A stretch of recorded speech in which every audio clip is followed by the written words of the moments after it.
नमस्कार, स्वदेश न्यूज के खास कार्यक्रम अग्निपथ में आपका स्वागत है। मैं हूं आपके साथ ऋषभ राय। अग्निपथ में आज बात करेंगे महाराष्ट्र में सियासत अजीत की बगावत पर। महाराष्ट्र की राजनीति में क्या बड़ा खेला होने वाला है? ये सवाल इसलिए है क्योंकि कुछ राजनेताओं के बयानों की सुगबुगाहट इसी तरह की सुनी जा रही है। महाराष्ट्र में कुछ ही महीनों में विधानसभा चुनाव होना है और इस कारण सभी पार्टियां एक्शन मोड में नजर आ रही हैं। ऐसे में लोकसभा चुनाव के बाद महाराष्ट्र की राजनीति में एक बार फिर से हलचल तेज हो गई है और खबरें ऐसी आ रही हैं कि शरद पवार गुट को लोकसभा चुनाव में ज्यादा महत्व मिलने के बाद अजित गुट के नेता उनके संपर्क में आ गए हैं। दरअसल मोदी कैबिनेट में शामिल होने के लिए बीजेपी ने अजित पवार गुट की एनसीपी को भी ऑफर दिया था। अजित गुट के प्रफुल्ल पटेल को राज्य मंत्री स्वतंत्र प्रभार का ऑफर दिया गया था, लेकिन उन्होंने ये कहकर इसे ठुकरा दिया कि वो कैबिनेट मंत्री रह चुके हैं और ये उनका डिमोशन होगा। अब खबरें ऐसी हैं कि एनडीए के सहयोगी और महाराष्ट्र सरकार में शामिल अजित पवार की पार्टी एनसीपी कैबिनेट मंत्री का पद न मिलने से नाराज लग रही है। हालांकि प्रफुल्ल पटेल ने ऐसे मतभेद से इनकार कर दिया है। उधर अजित पवार ने भी कहा कि वो छोटा पद नहीं लेंगे, लेकिन सरकार से कोई मतभेद नहीं है। बता दें कि कुछ दिन पहले खबर आई थी कि महाराष्ट्र में अजित पवार के एनसीपी गुट के करीब 10 से 15 विधायक शरद पवार खेमे के संपर्क में हैं। किसी पार्टी का नाम लिए बिना एनसीपी शरद चंद्र पवार के प्रदेश अध्यक्ष जयंत पाटिल ने कहा था कि कई नेता उनके संपर्क में हैं। अब लोकसभा चुनाव में इंडिया गठबंधन ने महाराष्ट्र की 48 सीटों में से 30 सीटों पर जीत हासिल की है और साथ ही कांग्रेस 13 सीटें जीतकर राज्य में सबसे बड़ी पार्टी बनकर उभरी है। चुनाव नतीजों के बाद राज्य में राजनीति उथल पुथल की सुगबुगाहट तेज हो गई है। दावा किया जा रहा है कि सीएम एकनाथ शिंदे और अजित पवार गुट के करीब 40 विधायक पलटी मार सकते हैं। विधानसभा के लिहाज से बड़ा आंकड़ा हो जाता है।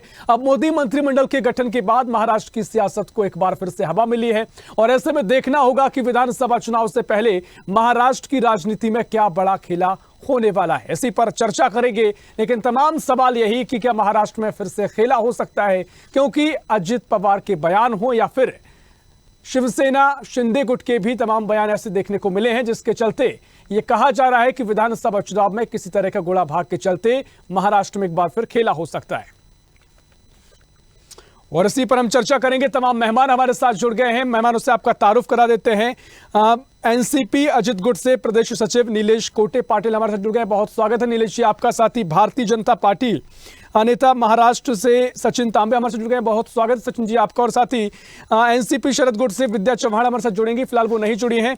चर्चा की शुरुआत करेंगे। नीलेश कोटे जी, पहले आपके पास आऊंगा। जिस तरीके से लोकसभा चुनाव के परिणाम सामने आए हैं और हालांकि एक के सीट पर आपकी पार्टी से यहाँ पर प्रत्याशी आपके जीते, लेकिन अब तमाम चर्चाएं थी कि आपको उम्मीद थी कि कैबिनेट में आपको हिस्सा मिलेगा, आपको शामिल किया जाएगा, लेकिन स्वतंत्र प्रभार का आपके पास ऑफर भी आया, उससे मना कर दिया गया। तमाम बयानों के आधार पर कहा जा रहा है कि अजीत जी नाराज हैं एनडीए से और विधानसभा चुनाव में कुछ खेला हो सकता है। पता होगा कि इंडिया के बारे में जो अजित पवार साहब है, जो हमारे अजित दादा हमारे जो नेता है, उन्होंने स्पष्ट रूप से नरेंद्र मोदी जी के एक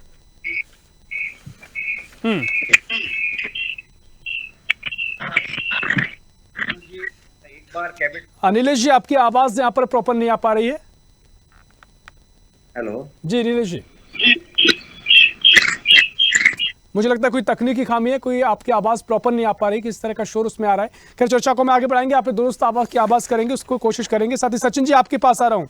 आप बीजेपी से नाराजगी की खबरें हैं अजित गुट की और तमाम तरीके से बीजेपी के नेता भी इसमें जुड़े हुए हैं कि तमाम तरीके से जो भी असहमति का दौर है उस पर काम किया जाए। क्या कुछ आपकी फिलहाल रणनीति है, क्योंकि कहा जा रहा है कि विधानसभा चुनाव में परेशानी आ सकती है एनडीए को? कोई भी यहाँ पर नहीं है। हमारे जो नेता है देवेंद्र जी फडणवीस, उन्होंने साफ तौर पे ये क्लियर किया है कि अजित पवार गुट जो है एनसीपी का, उनको यहाँ पर जो है मंत्री पद के जो है उनको यहाँ पर न्योता दिया गया था, लेकिन उनको जिस प्रकार से चाहिए उस प्रकार से उनको नहीं मिला, ये फैक्ट है। लेकिन कोई भी नाराजगी यहाँ पर नहीं जताई है और मुझे ऐसा लगता है कि विधानसभा के चुनाव में इससे कोई फर्क पड़ने वाला है नहीं, क्योंकि जब भी आगे चल के केंद्रीय मंत्रिमंडल का यहाँ पर एक्सटेंड होने वाला है, उसमें इस पर विचार कर उस पर निर्णय किया जाएगा, ऐसे हमारे नेतृत्व में कहा गया है। और मुझे आनंद इस बात का भी है कि यहाँ पर खुद अजित पवार जी है, उन्होंने भी यहाँ पर ये बताया है कि हम लोग उसके बारे में आगे सोचेंगे करके। लेकिन ये सारी चीजों का जो है हमारे विधानसभा का जो चुनाव है उसके ऊपर कोई भी इफेक्ट यहाँ पर होने वाला है नहीं, क्योंकि जिस प्रकार से हम लोगों को महायुतियों में जो कमी रही उसके कारण जो हमें कुछ सीटें कभी मिली है, ये भी यहाँ पर फैक्ट है। उसके ऊपर विचार विमर्श कर हमें विधानसभा चुनाव में पूर्ण बहुमत साबित करके यहाँ पर पूर्ण बहुमत से यहाँ पर चुन के आना है, और इसके ऊपर हम लोगों ने अभी ध्यान दिया है। मुझे ऐसा लगता है कि इसका कोई भी असर आने वाले विधानसभा चुनाव पे होगा नहीं। महायुति यहाँ पर बहुत ही भक्कम तरीके से है। जो लोकसभा चुनाव में हमसे जो भी कमियां रही है उसके ऊपर विचार मंथन होगा, और आने वाले विधानसभा चुनाव में महायुति के माध्यम से यहाँ पर महाराष्ट्र में फिर से एक बार हमारी बिल्कुल सचिन जी, लेकिन जिस तरीके से बिहार उत्तर प्रदेश में तमाम ऐसे आपके सहयोगी हैं जो एक ही सीट जीत कर आए हैं, चाहे हम हो या फिर 5 सीटों वाली एलजेपी हो, जिस तरीके से तमाम तरीके से ऐसे आपके और भी सहयोगी को आपने वो प्रतिनिधित्व दिया है, वो मौका दिया है, वो जिम्मेदारी दी है जिसको वो उम्मीद कर रहे थे। लेकिन कहीं ना कहीं अगर अजीत गुट को ये उम्मीदें हैं कि उनको कैबिनेट में शामिल किया जाना चाहिए था, स्वतंत्र प्रभार का आपने मौका जरूर दिया, तो ऐसे में क्या आगे पार्टी विचार कर रही है कि आगे विस्तार होगा तो आगे उनको जगह दी जाएगी, या फिर कहीं ना कहीं अगर स्थिति रहती तो आगे नुकसान हो सकता है? बिल्कुल, देखिए यहाँ पर जब महायुति होती है या एनडीए का गठबंधन है, सभी पार्टियों को लेकर चलना, ये भारतीय जनता पार्टी की यहाँ आज तक की यहाँ पर इतिहास आपने देखा होगा कि जहाँ भी कमी है वहाँ पर वो कमी पूरी की जाए। सबका साथ और सबका विकास, इस नीति को लेकर यहाँ पर ये सरकार काम कर रही है। मुझे ऐसा लगता है कि भारतीय जनता पार्टी आने वाले एक्सटेंड में जो भी एनसीपी की उनकी जो मांग है वो पूरी करेगी, ऐसा मुझे लगता है, और इसका कोई भी असर यूपी पे नहीं होने वाला है।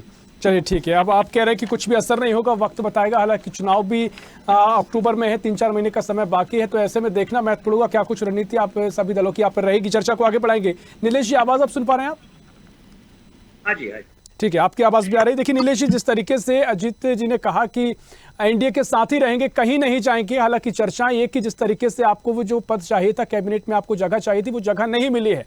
और दूसरी तरफ बिहार को देख लें, उत्तर प्रदेश को देख लें, कई सहयोगी दल एनडीए के ऐसे हैं जो एक सीट जीत कर भी आए हैं लेकिन वो जगह उनको दी गई है। तो क्या नाराजगी की जो आपकी वजह है वो तो वाजिब नजर आती है, लेकिन क्या आपको उम्मीदें हैं आगे आपको जगह दी जाएगी, या अगर जगह नहीं मिलती है तो विधानसभा चुनाव सामने है, तमाम तरह की चर्चाएं हैं कि संपर्क में भी जो शरद जी की आपकी एनसीपी है, उनके तमाम विधायक उनसे, उनकी पार्टी से तमाम आपके विधायक संपर्क में है, तो तमाम चर्चा है कि वो जा सकते हैं और आपका खेल बिगाड़ सकते हैं। महाराष्ट्र के जो भी सारे विधायक अजीत दादा के साथ है वो बड़े दिल से अजीत दादा के साथ ही रहेंगे। कल परसों जो मुंबई में मीटिंग हुआ उसमें साथ का है सभी थोड़ा राजनीतिक रहते हैं, लेकिन अजीत दादा ये महाराष्ट्र के बहुत बड़े नेता और एनडीए अच्छे मंडल से जुड़े हुए हैं। हम कि आज जी को कैबिनेट नहीं दिया, फर्क नहीं है, लेकिन प्रफुल्ल कैबिनेट मंत्री रह चुके, प्रधानमंत्री थे, और नरेंद्र के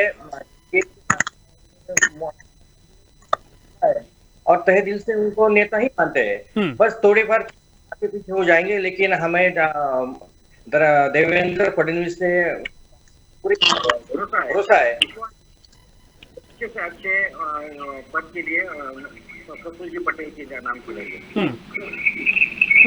बिल्कुल, देखिए आपकी आवाज भी प्रॉपर नहीं आ पा रही, कोई तकनीकी खामी नजर आती है, लेकिन देखिए देखेंगे तो दुरुस्त करने की कोशिश की जाएगी। लेकिन जिस तरीके से आपने तमाम बातें कही नीलेश जी, कई चर्चाएं ये भी हैं कि जिस अभी 25वां स्थापना दिवस एनसीपी ने मनाया तो शरद जी की तारीफ करते भी अजीत नजर आए, कहा कि हमेशा पार्टी को बनाए रखा, और उसके बाद शरद पवार भी अजीत जी की तारीफ करते नजर आए कि जो आपने कैबिनेट की मांग की है, कम से कम वो मांग आपकी वैल्यू बरकरार रहे, वाजिब मांग है और उस पर आपको बिल्कुल समझौता करना भी नहीं चाहिए। तो अगर ये तारीफों का जो दौर देखने को मिल रहा है, कई चर्चाएं ये कि ये तारीफी का दौर का कोई और इशारा है या कोई संदेश निकल कर आता है? नीलेश, आवाज मेरी आ रही है आपको? बस हो रहा है आवाज जी, चलिए ठीक है, कोई तकनीकी खामी हो सकती है, चर्चा को आगे बढ़ाएंगे। सचिन जी, आप ही के पास आऊंगा। जिस तरीके से तमाम तारीफों का दौर देखने को मिल रहा है, शरद पवार भी अजीत पवार की तारीफ कर रहे हैं, अजीत भी कह रहे हैं कि 25 साल तक पार्टी को बनाए रखा और लगातार उनके कहें कि तारीफ की है, तो इन तारीफों के अलग अलग मायने निकाले जा रहे हैं सियासी रूप से, क्योंकि विधानसभा चुनाव की जो टाइमिंग है, अगर तारीफों के पुल बांधने शुरू हो गए तो इसके सियासी मायने हो सकते हैं। मुझे ऐसा लगता है कि राजनीतिक पार्टी में अगर कोई किसी की तारीफ करता है तो मुझे ऐसा लगता है कि अच्छी राजनीति हो रही है। और मुझे विश्वास है कोई किसी कितनी भी तारीफ करे, लेकिन महाराष्ट्र में विकास का दौर जिस प्रकार से चल रहा है उस प्रकार से मुझे ऐसा लगता है कि अजित पवार जी है, एकनाथ जी शिंदे है और हमारे देवेंद्र जी फडणवीस है, इन तीनों ने पूरी लगान से, पूरी मेहनत से इस महाराष्ट्र का जो विकास है वो बड़े पैमाने पर शुरू किया है और ये आगे चल के ऐसा ही रहना चाहिए, ये सारे महाराष्ट्र की मांग है। इसलिए कोई किसी की तारीफ करे या ना करे उससे इस राजनीति पे मुझे ऐसा लगता है कोई फर्क नहीं पड़ेगा। लेकिन एक बात सच है, अगर इस महाराष्ट्र का विकास करना है तो ये जो तीन बड़े नेता है, देवेंद्र जी फडणवीस, एकनाथ जी शिंदे और अजित जी पवार, इन तीनों के माध्यम से, इस महायुति के माध्यम से महाराष्ट्र में महायुति की सरकार बनेगी और महाराष्ट्र का जो विकास है, जो जिस प्रकार से उन्होंने इस विकास ने रफ्तार पकड़ी है और वो आगे चल के तेज हो जाएगी, ऐसा मुझे पूरा विश्वास है। चलिए ठीक है, लोकसभा चुनाव के जो परिणाम आए हैं उसके आधार पर तो ये लड़ाई आगे मुश्किल नजर आती है, लेकिन कितना ये जो परिणाम है जो महाविकास आघाड़ी के पक्ष में आए हैं वो कितना विधानसभा में परिवर्तित हो पाएंगे तो देखना महत्वपूर्ण होगा। लेकिन विद्या चव्हाण जी, मैं आपके पास आ रहा हूं। जिस तरीके से अजीत जी ने तमाम अपना कैबिनेट की पद की मांग की थी, उनको वो कैबिनेट का पद नहीं मिला, स्वतंत्र प्रभार का ऑफर दिया गया था, तो वो तो समझौता नहीं कर रहे हैं। अब आप अपने आप को कहां देखती हैं? पक्ष में आपके परिणाम लोकसभा के आए हैं और कहा जा रहा है कि आप अगर यही परिणाम विधानसभा में तब्दील होते हैं तो सरकार आपकी बन सकती है। लेकिन जिस तरीके से सचिन जी कह रहे हैं कि वोट परसेंटेज भी लगभग बराबर रहा और अजीत जी का जो बयान सामने आया था, उन्होंने कहा था कि भ्रम फैलाने की कोशिश की गई है, संविधान बदलने जैसे नारे दिए गए जिनसे भ्रम फैला, इसीलिए आपकी इतनी सीटें आ गई हैं। लेकिन विधानसभा चुनाव में एनडीए की सरकार बनना है।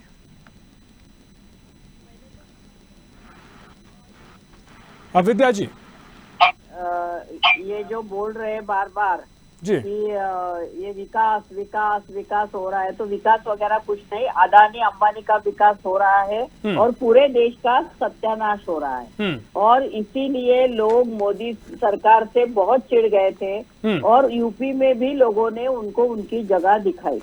अभी महाराष्ट्र में तो आपको मालूम है कि महाराष्ट्र में और बाकी बहुत सारे राज्यों में विधायक खरीदने का काम इन्होंने किया है। ईडी और इनकम टैक्स और की रेड और सीबीआई का ये संस्थाओं का किस तरह से इस्तेमाल किया है ये आप सब लोगों ने देखा है। और लोगों को इसकी बहुत चिढ़ आ गई है कि मोदी सरकार ने जो वचन दिए थे कि भाई गैस के सिलेंडर के दाम कम होंगे, पेट्रोल डीजल के दाम कम होंगे, किसानों को राहत मिलेगी, लेकिन किसान एक साल से वहां पर बैठे थे, ठंडी में, बारिश में, धूप में, लेकिन उनको काले कानून रद्द नहीं किए गए। तो पूरे देश में एक मोदी जी के विरोध में वातावरण है। बिल्कुल विद्या जी, लेकिन ये भी बताइए कितने विधायक आपके जो अजीत गुट के संपर्क में है, क्योंकि तमाम चर्चा है कि शरद पवार और आपकी पार्टी के संपर्क में है तमाम अजीत गुट के विधायक। देखिए, नीलेश लंके जो उनके साथ थे, वो हमारे साथ विधायक थे, वो आ गए और वो आज एमपी चुन के आ गए, खासदार बन गए हैं। और कई सारे लोग हैं जिनको ऐसा लगता है कि पवार साहब को छोड़ना ये बराबर नहीं था, ये हम लोगों ने अच्छा नहीं किया। लोग पवार साहब के साथ है, लोगों को ये उद्धव जी के साथ है, कांग्रेस के साथ है, जो भारत जोड़ो यात्रा का ये परिणाम था। तो लोगों को ऐसा लगा कि आम आदमी के लिए काम करने वाला ये गठबंधन है। महाविकास आघाड़ी का जो है, महाविकास आघाड़ी, इंडिया आघाड़ी, वो लोगों के लिए काम करेगी। और ये संविधान का हम लोगों ने कुछ नैरेटिव सेव नहीं किया। इनके ही खासदारों ने कहा था, हेगड़े जी ने कहा था कि 400 पार का नारा ये लोगों ने, मोदी जी ने दिया, शाह जी ने दिया। अगर हम 400 पार हो जाते हैं तो हम संविधान बदलेंगे। तो लोगों को ये बहुत सारा डर है, चाहे वो SC, ST, OBC कोई भी हो, पिछड़े जाति के लोगों को और मध्यम वर्गों को भी ये डर है कि अगर ये संविधान बदलेंगे, ये कायदे कानून बदलेंगे, तो ये अदानी अंबानी को देश बेच रहे हैं पूरा, और बेच देंगे। और ये देश में महंगाई इतनी बढ़ गई है, बेरोजगारी इतनी बढ़ गई है, और जो इन्होंने आमदारों की खरीदी बिक्री की थी, 50 करोड़ का एक जो ये दिया था उन्होंने, तो इससे लोगों में बहुत चिढ़ थी। और लोगों ने अपने चुनाव के टाइम सही लोगों को चुन के दिया है। पूरे देश भर में वातावरण बदली हो गया है। आपको चलिए मालूम ठीक है, आपके अगर- पक्ष में परिणाम आए हैं और अब इंडिया गठबंधन ने भी अच्छा प्रदर्शन किया है, तो निश्चित तौर पर आपके आरोप यहाँ पर थोड़ा आप कहीं ना कहीं संबंधित दिखाई देते हैं। चर्चा को आगे बढ़ाएंगे। सचिन जी, तमाम बातें विद्या जी ने कही हैं, तमाम आरोप आप पर लगाए हैं, इससे पहले भी आरोप एजेंसियों के दुरुपयोग के लगाते रहे हैं, लेकिन अगर महाराष्ट्र की बात करें या की सियासत की बात करें, जो भी 48 लोकसभा सीटों में से 30 सीटें जो महाविकास आघाड़ी ने जीती हैं 150 विधानसभा सीटों पर असर पैदा करती हैं, और जो 17 सीटें आपकी हैं एनडीए की हैं वो 130 सीटों पर ही असर पैदा करती हैं। तो कहीं ना कहीं अगर यही रिजल्ट विधानसभा में परिवर्तित होते हैं तो इसका फायदा महाविकास आघाड़ी को मिलने जा रहा है। देखिए, बात ऐसी जी हाँ, बात ऐसी है कि अभी इन्होंने बताऊंगा, इस देश में जो जो भ्रष्टाचार करेगा, जो जो गलत काम करेगा, वो जेल में जाएगा। ये दूसरी बात इन्होंने कही कि यहाँ पर विधायक छोड़े गए, इनको इनका संगठन संभालने को नहीं आता है, और ये आरोप दूसरों रही। तीसरी उन्होंने ये भी कहा कि किसानों के लिए ये काम नहीं किया, इसके लिए काम नहीं किया। मैं सबसे आपको बताना चाहूंगा कि स्वतंत्रता के बाद अगर किसानों पे सबसे ज्यादा काम किसने किया होगा, उनको किसी का दिया होगा, वो मोदी सरकार ने दिया है। और रही बात, मैं उनको बताना चाहूंगा कि यहाँ पर महाराष्ट्र में जिस प्रकार से ये इंडिया गठबंधन हो या महाराष्ट्र का यहाँ पर जो इंडिया का जो गठबंधन, उन्होंने गलत तरीके से लोगों तक हमारा ये सारी गलत बातें जो देश का पंतप्रधान। लेकिन सचिन जी, शरद पवार कह रहे हैं कि राम मंदिर का मुद्दा आपका चला नहीं, और अभी भी जो एनडीए की सरकार है उसमें टीडीपी जेडीयू आपका साथ छोड़ दे तो सरकार नहीं बनेगी। ये बात तो उनकी सत्य नजर आती है। देखिए, ये बात ऐसी है कि भारतीय जनता पार्टी के सीटें कम हुई है, ये तो सबके सामने है ही, लेकिन जिस प्रकार गलत तरीके से, यहाँ पर मैं वही बताना चाह रहा हूँ कि जिस देश का पंतप्रधान संविधान को नमन कर कर अपनी काम की शुरुआत करता है, वो पंतप्रधान सरकार कैसे संविधान बदलेगी, तो वही समझ में नहीं आता। गलत तरीके से लोगों को गुमराह करना, लोगों तक गलत मैसेज देना, ये काम आज तक यहाँ पर कांग्रेस के और इंडिया गठबंधन ने किया है। मुझे ऐसा लगता है आने वाले दिनों में हम जितनी भी इन्होंने गलत फहमियां, गलत तरीके से लोगों तक यहाँ पर जो जो भी बातें पहुंचाई है, फैलाई है, वो हम यहाँ पर। ठीक है, समय की कमी है। विद्या जी, क्विक रिएक्शन आपका। वो कह रहे हैं कि जिस देश का प्रधानमंत्री संविधान को नमन कर आगे काम की शुरुआत करता है तो वो कैसे संविधान बदलेंगे? आपकी प्रतिक्रिया, फिर नीलेश जी के पास जाऊंगा। जी विद्या जी। लोकसभा को पहली बार नमन किया था, लोकसभा के उधर माथा टेका था जहां पर हम लोग सीढ़ियां चढ़ते हैं, और उन्होंने कहा था कि ये लोकसभा का मंदिर है और ये पावन हो गए। पुराने नेताओं के स्वतंत्रता आंदोलन से उन्होंने नमन किया था, और वही लोकसभा का सभागृह उन्होंने बर्खास्त करके उन्होंने सेंट्रल विस्टा करके नया ये किया है। यानी मोदी जी जहां माथा टेकते हैं उसको ही वो सत्यानाश कर देते हैं। उनका ये खासियत है मोदी जी की कि जहां पर वो सर झुकाएंगे उनका वो बंदोबस्त करेंगे, ऐसा उनका उल्टा व्यवहार है। वो पूरी दुनिया को और पूरे देश को मालूम है। तो मोदी जी के ऊपर लोगों का अभी विश्वास नहीं है, और मोदी जी आगे चल के उनकी सत्ता भी टिकना मुश्किल है। उन्होंने सेंट्रल विस्टा किया, और जो हमारा लोकतंत्र का मंदिर था, जो डॉक्टर बाबा साहेब अम्बेडकर, पंडित जवाहरलाल नेहरू, हमारे सरदार वल्लभ भाई पटेल, ऐसे बड़े बड़े नेताओं ने जहाँ पर स्वतंत्रता आंदोलन के बाद देश को स्वतंत्रता दी थी, वो लोकसभा का मंदिर उन्होंने आज बंद कर दिया है। और नया सेंट्रल विस्टा जो एकदम बेकार है, जो लोगों को बैठने के भी काबिल नहीं है, ऐसे। ठीक है सचिन जी, आपकी आवाज ना प्रॉपर नहीं आ पा रही, समय कम है, आप पर मैं लौटूंगा। इसी बीच देखिए, विद्या जी ने तमाम बातें कही हैं। नीलेश जी, आपके पास आ रहा हूं। देखिए, तमाम बातें जब हो रही हैं महाराष्ट्र की सियासत से जुड़ी हुई, जिस तरीके से जितना महत्वपूर्ण योगदान एनसीपी अजीत पवार का है, उतना ही शिवसेना शिंदे गुट भी महत्व रखती है। तो शिवसेना के नेता भी जो श्रीरंग वारिणी जी हैं, वो कह रहे हैं कि तमाम तरीके से उनको भी जो उम्मीदें थी वो भी उन पर खरा नहीं उतरी है, एनडीए उन्होंने कोई जिम्मेदारी नहीं दी गई है। अगर आप दोनों नाराज थोड़े दिखाई देते हैं और आपके कुछ नेता अगर कहीं ना कहीं महाविकास आघाड़ी के संपर्क में रहते हैं, जैसा कि वो दावा कर रहे हैं, तो कितना नुकसान यहाँ पर एनडीए को हो सकता है। और उसके अलावा जिस तरीके से तमाम मुद्दों का जिक्र भी हो रहा है, जो विद्या जी ने बातों का जिक्र किया है कि यहाँ पर एजेंसियों का दुरुपयोग किया जाता रहा है, और उसमें से बड़ी बात कही जाती रही है कि जब प्रधानमंत्री मोदी ने सभा में कहा था कि महाराष्ट्र में भी जो तमाम नेता हैं जिन्होंने भ्रष्टाचार किया है उन पर कार्रवाई होगी, उसी के बाद अजीत पवार जी भी एनडीए में शामिल हो गए थे।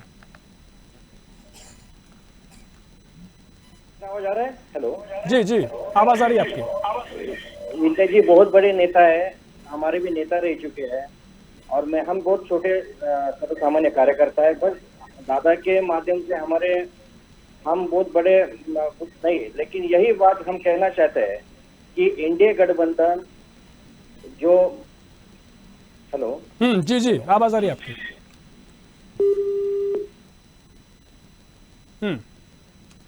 नीलेश जी, मुझे लगता है आपका फोन कट गया है, इसलिए आपकी आवाज प्रॉपर नहीं पहुंच पा रही। सचिन जी, आपके पास आऊंगा। देखिए, जिस तरीके से शिंदे गुट से भी तमाम बातें कही गई हैं, शिंदे जी की पार्टी से तमाम नेताओं ने कहा, श्रीरंग बारणे जी उन्होंने कहा कि भारतीय जनता पार्टी 28 सीटों पर चुनाव लड़ी तकरीबन, और 9 सीटों पर महाराष्ट्र में जीती है, और वहीं हम 15 सीटों पर चुनाव लड़े और 7 सीटों पर जीत के आए हैं। इस लिहाज से तो हमें कम से कम कैबिनेट का हिस्सा बनाना चाहिए था, लेकिन आपने उनके एक सांसद को स्वतंत्र प्रभार दिया है, तो नाराजगी वहां पर भी देखने को मिल रही है। अगर तमाम आपके जो सहयोगी दल हैं, जो बड़े दल हैं आपके महाराष्ट्र में, वो नाराज नजर आते हैं, तो कितना असर कितना होगा ये तो समय बताएगा। लेकिन क्या कुछ चिंतन बीजेपी के अंदर चल रहा है?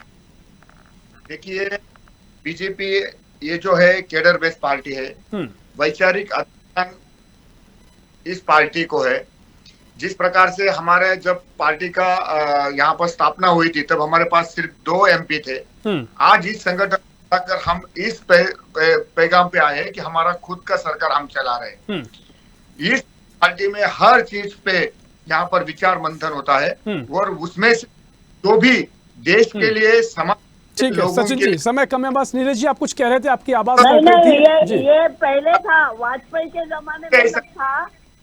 वो भी कमियां है, वो कमियां पूरी की जाएगी। और ठीक है नीलेश जी, मेरी आवाज आप सुन पा रहे हैं? इंडिया में नरेंद्र भाई मोदी के नेतृत्व में इंडिया भारत बहुत बड़ा विकसित है और विकसित रहेगा।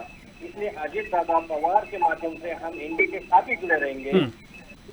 चलिए ठीक है, देखिए विस्तृत चर्चा की जा सकती है, समय हमारे पास कम है। बहुत शुक्रिया करना चाहूंगा सचिन जी आपका इस चर्चा में शामिल होने के लिए, नीलेश जी आपका शुक्रिया, और विद्या जी आपका भी शुक्रिया चर्चा में शामिल होने के लिए। तो महाराष्ट्र में सियासत और बगावत का दौर देखने को मिल रहा है, क्योंकि अजीत पवार की जो सुर हैं बदले बदले नजर आ रहे हैं। जिस तरीके से अजीत पवार एनडीए में शामिल हुए थे, और अब तमाम तरीके से जब उनको उम्मीद थी कि कैबिनेट का उनको एक सांसद जीत कर उनको जगह मिलेगी, लेकिन उनको स्वतंत्र प्रभार का ऑफर आया, उसमें उन्होंने जाना उचित नहीं समझा और कहा कि डिमोशन होगा, जिसके चलते उन्होंने कहा कि वो पार्टी में अगर कैबिनेट का पद मिलता है तभी जाएंगे, फिलहाल वो नहीं जाएंगे। लेकिन देखना महत्वपूर्ण होगा, अगर जो बगावत के सुर अलग रहे हैं, अगर विधानसभा चुनाव भी नजदीक है, अगर स्थिति बनती है तो कितना नुकसान यहाँ पर कहे कि एनडीए को हो सकता है, या फिर कितना फायदा यहाँ से इंडिया गठबंधन को हो सकता है, तो समय बताएगा। फिलहाल के लिए इस खास पेशकश में इतना ही। देश प्रदेश की और भी खबरों के लिए देखते रहिए स्वदेश न्यूज, सबसे पहले देश।